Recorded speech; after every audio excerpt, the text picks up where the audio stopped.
I am Beta. Who is Beta? Beta is that long-lost love that never seems to fade away. Beta is that feeling inside when your eyes just catch a glimpse of pink and green. It's that feeling when you hear the words sisterhood and service. It's that everlasting feeling of hope and true meaning of victory. Beta has your back, just because that's what Beta does. Beta teaches you lifelong lessons that apply yesterday, today, and forever's tomorrow.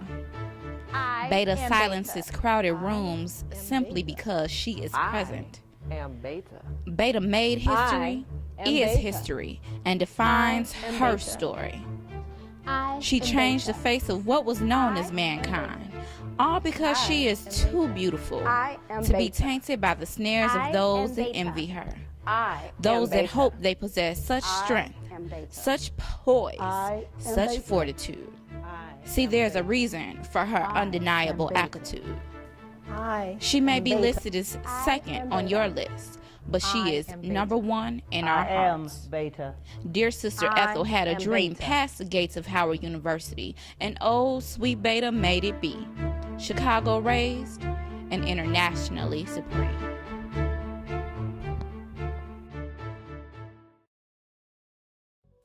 The vision of Ethel Hedgeman Lyle led to the founding of Alpha Kappa Alpha sorority at Howard University in January of 1908. From 1908 to 1913, the sorority existed exclusively at Howard, comprised solely of women matriculating at the university, until its incorporation under the laws of the District of Columbia on January the 29th, 1913. The move to incorporate was led by Nellie Quander out of a desire and loyalty to preserve the name of what was distinctive to Alpha Kappa Alpha sorority. In accordance with the provision of the incorporation, Nellie Quander was elected the first Supreme Bacillus. One of her first actions was to contact founder Beulah Elizabeth Burke to help with her plan for development beyond the walls of Howard University. Founder Burke agreed to help and became the sorority's first national organizer. In a segregated environment, poisoned with racial and gender discrimination, Beulah Elizabeth Burke moved swiftly in fulfillment of her promise and chartered Beta Chapter on October the 8th, 1913, as the second chapter of the sorority and the first chapter established under the laws of incorporation. 5 young female scholars attending the University of Chicago were selected to become charter members of Beta Chapter. They were Virginia Gaines, Geraldine Hodges, Beatrice Lee, Bertha Mosley, and Eva Overton. Between 1913 and 1918, an additional 39 women, graduate and undergraduate from various universities in Chicago, Evanston, and Gary, Indiana, were added to the chapter's membership roster. Within the first 6 years of the chapter's existence, sorors became YWCA group leaders for United Charities, solicitors in the financial lives of the Urban League and the NAACP, and sponsors of cultural and social events. In December 1918, with the end of World War I, Alpha Kappa Alpha convened its first national convention, or Boule, in Washington, D.C. at Howard University. Attendance at this Boule by members outside of Washington, D.C. was small, but there was a strong desire to connect and unite with other members, so a second Boule was planned for Chicago, Illinois. Chicago, Illinois, with Beta Chapter as hostesses, was the obvious choice, since Beta Chapter was the second chapter chartered, and nowhere else in the sorority was the growth of AKA more significant, nor the achievements of its members more apparent than with Beta Chapter. Little change had occurred in the social and civic conditions of blacks during this period in Chicago, and the socio-political atmosphere of ethnic tension reached its peak in the summer of 1919, referred to as the Red Summer. However, Alpha Kappa Alpha's conviction to move the sorority forward would not be deferred. Sessions were held in the World War I War Camp, Community Center, and Beta's basilisk, Lorraine Richardson Green, the first black woman to receive a master's degree in sociology from the University of Chicago, was elected the second Supreme Basilisk. So, when the time came to vote, Eva Overton Lewis, this one, said, let's go out into the anteroom and have a little caucus. And so we and went. who was she referring to?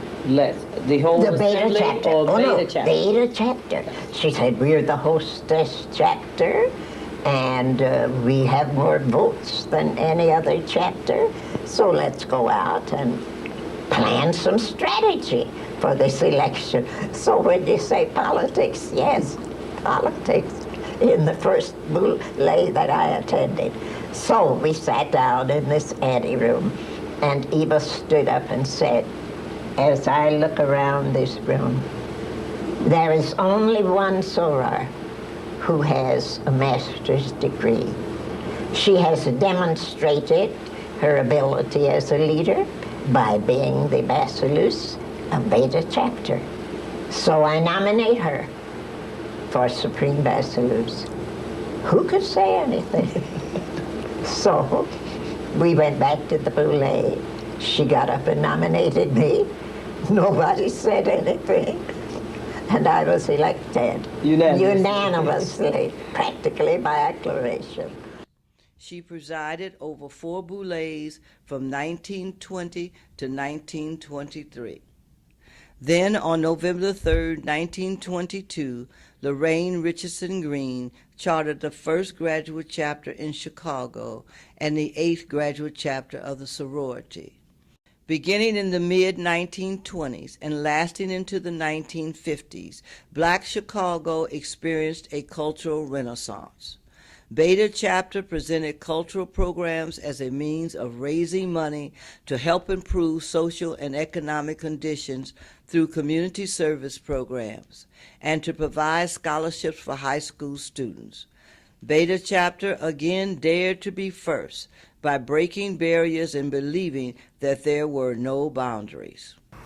Well, when I hear about the things that they're doing, even worldwide, it makes me very proud to hear that a group of women are taking on responsibilities, that heavy responsibility, and really seeing it through, and bringing, they're organizing so that the younger girls and women want to follow what they're doing. So they're creating a legacy that would last through the generations and perhaps encourage other young people to do more and show them what needs to be done and get them started in some way so they can actually feel proud of what they're doing. On June 5, 1926, the 4th annual Beta Chapter musical comedy, Marian Marian, was rendered to a sellout crowd at the Goodman Memorial Theater, used for the first time by blacks. Well, there were 4 women involved, at least 4 of them thinking we were all out to where it was, got a divorce at that time. And everybody was in, like Arizona or somewhere like that. Everybody in the play had come there for different reasons to get a divorce. So there were these 4 leading women in the play. I was one, but I wasn't the real star. And we rehearsed probably at somebody's house. I don't even recall. But anyhow, it was our first and only fundraiser. On November 18, 1929, Beta worked with Theta Omega to bring Marian Anderson for the first time to a Chicago audience in a recital at Orchestra Hall. and in 1933 presented the first Negro ballet ever danced, Sojourn in Mars, at the Artists' Ball held at the Stevens Hotel. Beta chapter, along with Theta Omega chapter, achieved the status as hostess with the mostest, as they were affectionately dubbed when they co-hosted with Theta Omega the Alpha Kappa Alpha Silver Anniversary Boule in 1933 and the first Central Regional Conference held in Chicago in 1929. The Great Depression and World War II would result in a more aggressive fight for a larger share of every aspect of American life. The sorority was forced to make many adjustments during the post-war years. Following a 3-year hiatus to keep the sorority strong and alive and to plan for the future execution of its programs, an emergency business boule was convened in Chicago during the weekend of February the 18th to the 20th, 1944. Bethesda Baptist Church was selected as the meeting site, and Beta and Theta Omega chapters once again rose to the occasion as hostesses. And the scholarships and all the young people that we came in contact with and encouraged. And after a while, other people pick up the pace and keep things moving. And I'm honored to think that you go back to 1940 and even consider me. I was shocked, but I'm happy to tell what I know, about it. But I always felt that Alpha Kappa women were an inspiration, and I think every young African American girl needs that encouragement. I had a strong middle class family, and the Alpha Kappa Alpha continued that. The strength was still there, and the push was still there to accomplish something. Throughout the decades of the 60s and 70s, Beta chapter members continued their involvement in community building by creating progressive programs such as health forums, vocational guidance, job training, reading enrichment, education, and volunteer support of the Cleveland Job Corps, DuSable Museum, Providence Hospital, and the NAACP. The Boule would return to Chicago in 1961, and Beta and Theta Omega chapters, Chicago style, would provide opportunities for the attendees to visit the National Office Building and tour some of the businesses owned by blacks. Loanne Julia Honesty would be elected to the National Nominating Committee, and Alana Kathleen Moss would become the first recipient of the sorority's foreign travel grant from Central Region in 1968. Beta initiate Barbara Spears received the first AKA National Scholarship at the 1952 Boule. Nan Arrington was elected second Supreme Anti-Bacillus, second Vice President in 1958.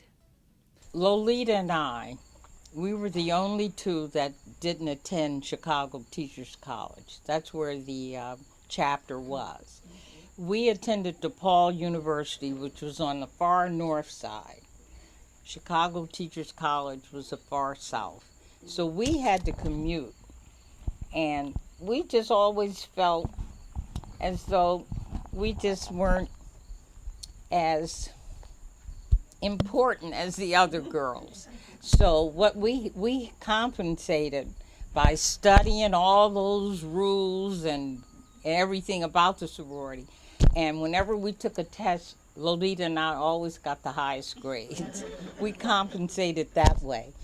It's not that they thought we were cute or something, but and I had just made the Olympic team, so I had to go very slowly, because I didn't want them to think I was trying to be something that I wasn't.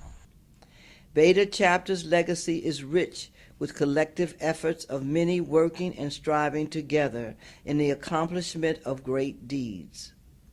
Throughout the 80s and 90s, Beta Chapter provided after-school mentoring programs, celebrated Black History Week, and adopted an African village, participated in voter registration activities, Red Cross blood drives, Salvation Army tag days, food bank donations, and visits to nursing homes. The sorority, and particularly Beta, has always been really good about putting on social events for the public in order to educate the public.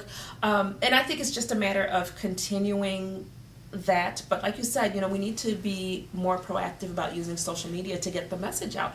It's a very technological age, and getting the message out is actually a lot easier than it was when I was pledging. I mean, you have Facebook, you've got LinkedIn, you've got Twitter, you've got Tumblr. There's a wide range of social media out there. There are blogs. These are all great avenues to really get the message out about Beta Chapter, what Beta Chapter has to offer to the community, getting other young women involved to continue the work that the sorority wants to do in the community. So that it's a great vehicle. There are great tools out there to really not only make the public aware of these issues, to educate the public about these issues, but also let them know when there are events that are going on that they can have access to these events in the community.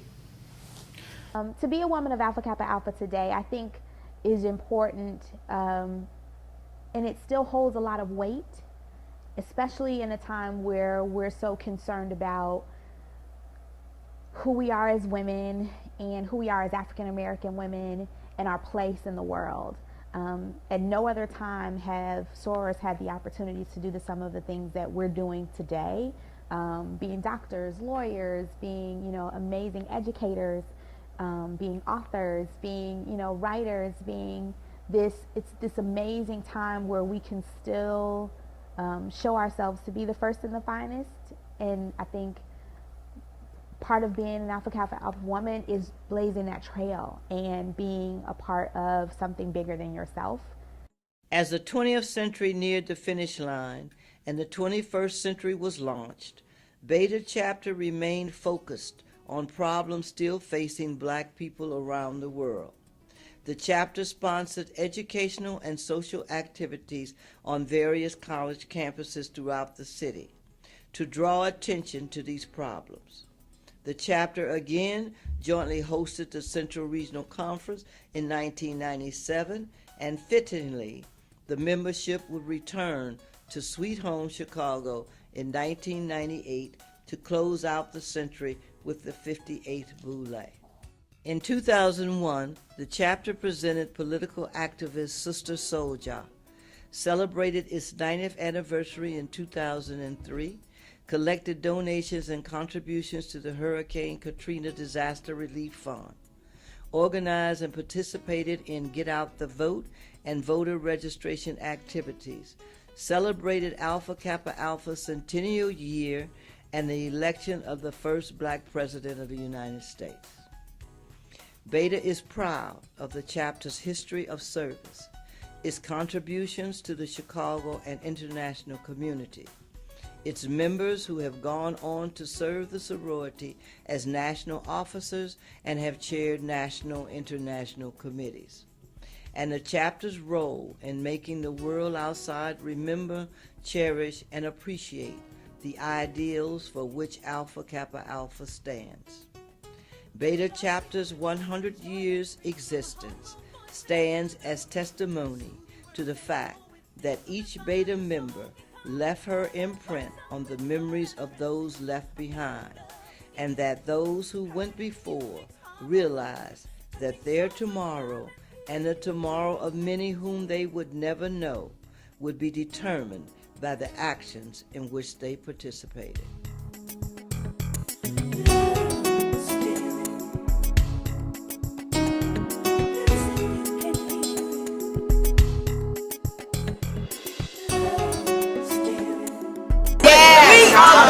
Yes, 1970, 68.